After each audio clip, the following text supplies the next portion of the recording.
Hey there, welcome to my channel. I'm Daniel Norton, photographer here in New York, and I asked you how to light this. In this series of videos, I show you some images, some new, some old, that I created. I ask you how you think I lit it, and also, how would you light it? Sometimes my opinion on how I would light it now changes from how I did it, but of course, I'll tell you how I did it. In this shot, this is my friend Norton. We're actually testing the Leica S, which is kind of like a medium format Leica at the time, and I wanted to take some beauty shots. Now, a lot of times with beauty shots, you might use a beauty dish. This is not that. And the giveaway here is, again, when you are evaluating an image that has good highlight detail, look at the highlights. Look at her nose.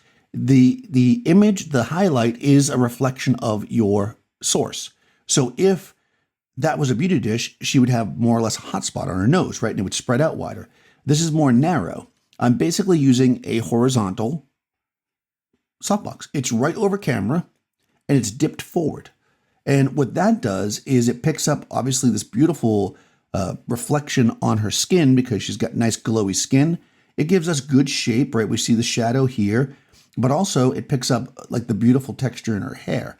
All this is easily brought out here by using one light that is heavily diffused and placed exactly where you want it. You can get that shape, that beauty shape, by placing the box where you want it.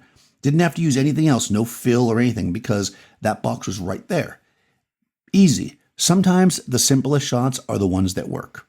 Let me know how you would light this these days. I think I'd light it the same. I did use flash here, a lot of flash power.